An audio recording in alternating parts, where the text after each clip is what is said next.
The millionaire slammed the book on the table so hard that the Christmas ornaments hanging above it rattled. His voice echoed through the marble hall of the mansion. "If you can translate this," he smirked, waving an old brown leather journal. "My salary is yours. Every dollar, every bonus, all of it." He laughed, loud, arrogant, certain. Because in his mind, no mother especially, the quiet one who swept floors at dawn, could ever read a journal written in an extinct dialect. But when she picked up the book with trembling fingers and began reading out loud, his jaw dropped. His face went white. And what she revealed next changed his entire life. Before we begin, if stories like this touch your heart, please like, subscribe, and comment with your city at. Helps these life-changing stories reach more amazing people just like you. Snowflakes drifted softly outside the huge arched windows of the Montgomery mansion, settling on the iron balcony like tiny diamonds. Christmas lights glowed across the estate, warm and expensive yet. Inside, billionaire Ethan Montgomery felt emptier than ever. His success was legendary, his money limitless, but his heart frozen. He'd built empires, but never connections. Aria Santos, the maid everyone overlooked, moved quietly from room to room with her red Christmas scarf tucked neatly into her uniform. She hummed softly while cleaning, her voice gentle and calm, carrying the warmth Ethan's home desperately lacked. She had been working there only 2 months, but even in that short time, she'd seen the millionaire explode in rage more than once. Papers thrown, deals slammed shut, doors kicked open. Today was worse. He stormed across the living room with that old leather journal in his hand, his great-grandfather's journal. It was rumored to hold secrets, business codes, even a map to the original family estate in Italy. Ethan had hired translators from all over the world. All failed. Every attempt ended with someone shrugging and telling him the language was lost to time. So when he found Aria dusting the bookshelves and caught a glimpse of a tiny tattoo behind her eye, an ancient symbol he recognized from the journal, a moketter. "You," Maid sneered. "Do you even know what this means? Translate this, and you can have my salary. All of it." He laughed, because it was impossible. Aria looked at the book, and something shifted in her eyes. Pain, recognition, fear, and a memory she had spent years burying. For a moment she almost walked away, but then she whispered, "May I see it?" Ethan thrust it toward her, still amused. But as she opened the fragile pages, her hand shook not from fear of Ethan, but from something far deeper. These symbols weren't unknown to her. They were the lullabies of her childhood. The songs her grandmother whispered every Christmas night. She traced the first line with her finger, the ink faded yet familiar, and began reading aloud. The room froze. Not a sound. Even the fireplace crackled slower. Aria's voice carried through the mansion, soft, ancient, rhythmic. Ethan's eyebrows pulled together, his smirk cracking. How do you know this?" he demanded. But Aria didn't answer. She kept reading, and the more she read, the paler he became. Because the journal didn't just contain business secrets, it held something about him. Something he never knew. Something his entire family kept hidden. And Aria Santos, the maid he never looked at twice, was the only person alive who could unlock it. If you're watching this right now, tell me in the comments. Would you have shown him your secret? Or walked away? I'm reading every single comment. Ethan sank onto the nearest chair, stunned, his breath uneven. Stop. "How do you know this language?" Aria finally lifted her eyes. "Because I was raised in the village your great-grandfather wrote about." The millionaire blinked. "That village is a myth." "No," she whispered. "It's real. And your family hurt mine." The fire popped loudly, like the house itself was reacting to the words. Ethan's throat tightened. He stared at the journal he had cherished as a relic of pride yet. Now it suddenly felt like a weapon. Aria turned the page and pointed at a line. This part isn't instructions. It's an apology." Ethan stood. "What? Your great-grandfather begged forgiveness she said softly. Your family's wealth. It began by taking land from people who had nothing. People like mine. Ethan stepped back as if the truth punched him. For the first time in years, he didn't feel powerful. He felt ashamed. Arya kept translating stories of suffering, migration, betrayal, and Ethan's heart cracked open. He had grown up believing his family built their empire on genius and hard work. Instead, the truth was written in ink soaked with guilt. His chest tightened. Why? Why would you help me translate this? Arya's eyes softened. Because forgiveness starts with truth. And because your great-grandfather wanted these words to be read by someone in your family. He wanted healing. Ethan swallowed hard. And you're the only one who can read it. I'm the last one alive who speaks this dialect, she whispered. My grandmother died last Christmas. She made me promise to never forget our language. A silence filled the room. A healing silence. A Christmas silence. Ethan walked to the window and stared at the falling snow. Arya, I'm sorry. For all of Italiano, for how I spoke to you, for what my family did. I didn't know. Arya closed the journal gently. Now you do. What happened next shocked her. The millionaire, ruthless, feared unteachable, walked back to her and bowed his head. Teach me, he whispered. Teach me everything this book says. Teach me how to fix what was broken. Her eyes glistened. Are you sure? For the first time in my life, he said softly. Yes. Snow kept falling outside, the Christmas tree in the corner glowing brighter, as if warming the air around them. And in that moment, something shifted inside Ethan Montgomery. For the first time ever, he wasn't chasing profit. He was chasing redemption. And Arya, she wasn't just a maid anymore. She was the key to rewriting a millionaire's legacy, and the bridge between a broken past and a hopeful future. If this story is touching your heart the way it touched mine while writing it, please like, subscribe, and comment. With your city, IT means the world and helps more people discover these emotional Christmas stories. Thank you for watching.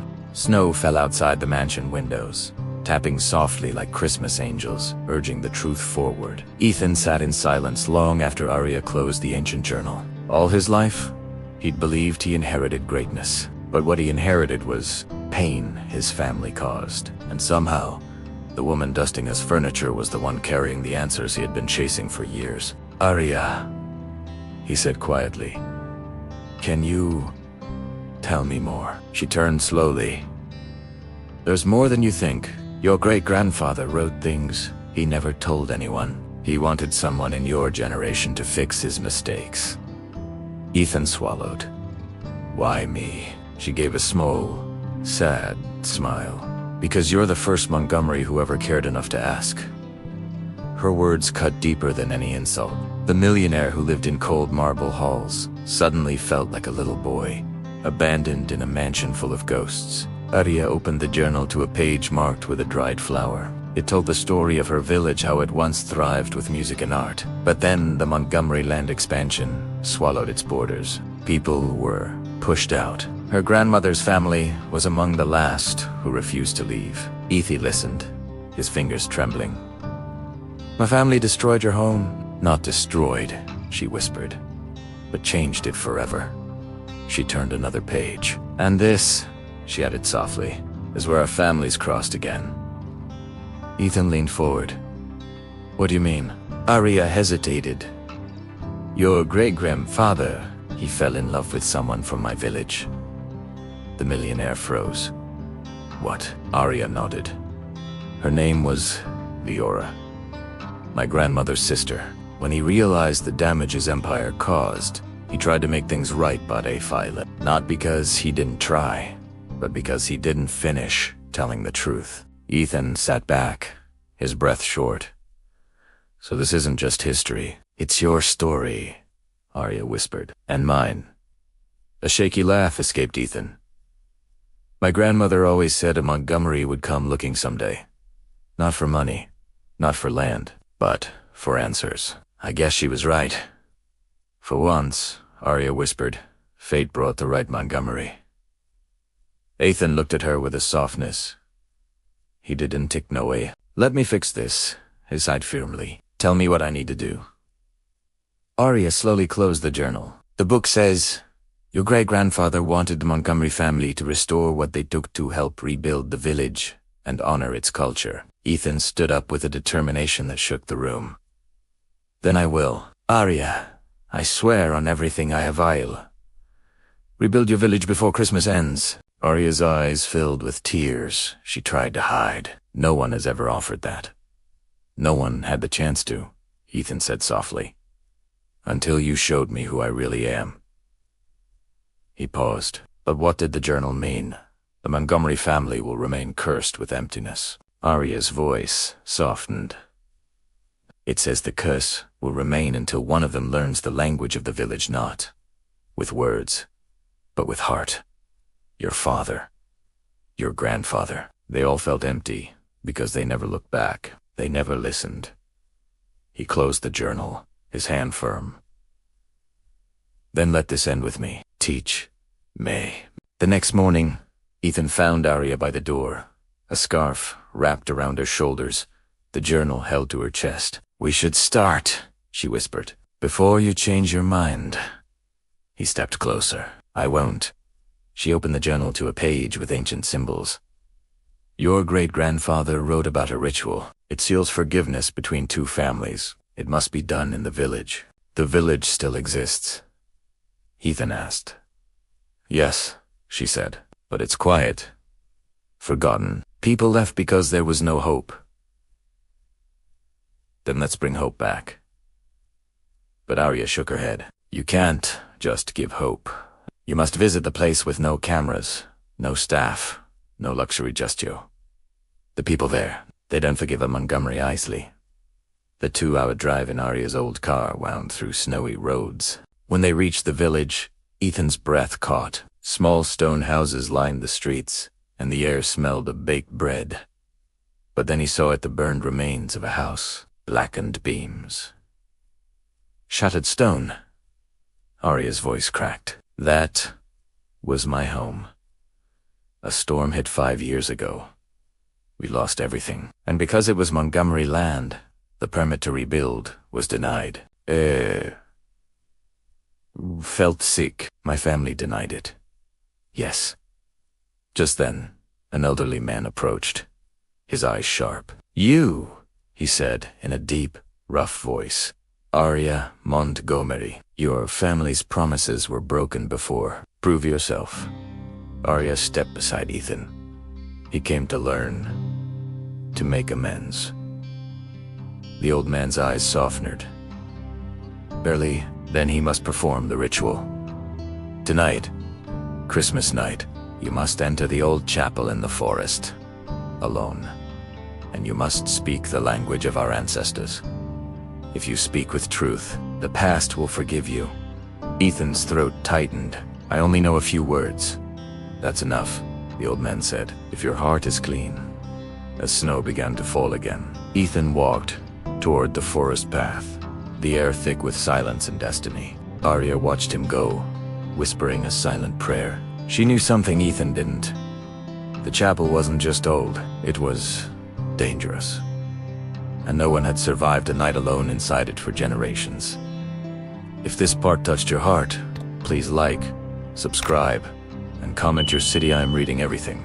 Snow drifted softly outside the mansion windows as Olivia stepped forward, clutching the translation book to her chest. The staff gathered around her, their eyes shimmering with pride, but no moment held more weight than the one unfolding between her and Mr. Alden. For the first time that night, the billionaire didn't look powerful.